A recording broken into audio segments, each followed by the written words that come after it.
બધા નહીં કહેતા માતાજી કોઈને શરીરમાં આવો, માતાજી કોઈને શરીરમાં આવો તો માણસ સહન ના કરી શકે માતાજીને.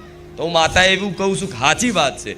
માતાજી કોઈના શરીરમાં આવે ને તો કોઈ મનુષ્ય મને માતાને સહન કરી શકે. પણ હું માતા ગાડી હોઉં કે હું મારા દીકરાને બધી શક્તિ લઈને આવું?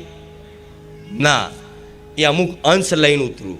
અમુક અંશ કે જેટલું મારો દીકરો સામર્થ્ય મને માતાને ઝેલી શકે ને એ સામર્થ્ય આપવાવાળી હું છું.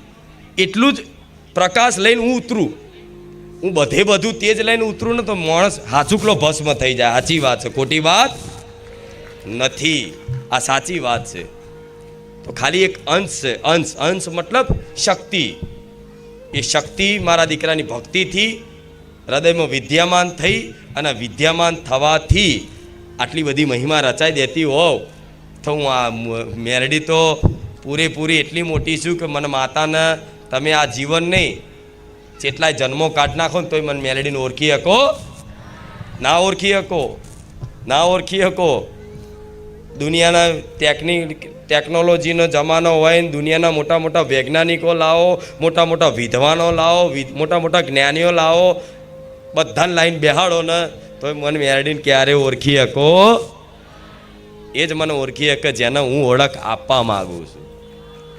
એટલે મારે તમને બધાને ઓળખ કરાવી છે કે દેવી શક્તિ શું છે. આટલી ના સમજશો એને. આ શરીર રૂપી ચૂંદડી રૂપી માતા ધૂણું છું તે એનું શરીરની હાઈટ બહુ 5.5 ફૂટ હશે. હા, શું ખોટું? મારી મેલડીની હાઈટ માપવા જશો ને તો તમે દુનિયાના કોઈ એવા મીટરો માપ પટ્ટી નહીં મને મેલડીને માપી શકે. હું મોટી એટલી છું, હું નાની એટલી છું. હું નાની એટલી છું, જેટલી નાની કે 100 છે 100. એ 100માં તમે દોરો પરવતા હોય દીકરીઓ તો જેટલી વાર નાખો ને તો એ દોરો જાય.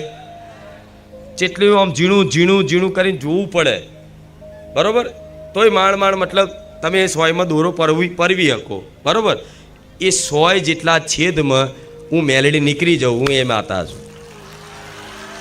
મોટી એટલી છું કે કોઈને માપપટ્ટીથી હું મપાવું નહીં. અને નાની એટલી છું કે 100 જેટલા નાના અમથા છેદમાંથી હું મેલડી ધારું તો એમાંથી હું પાર થઈ જાઉં.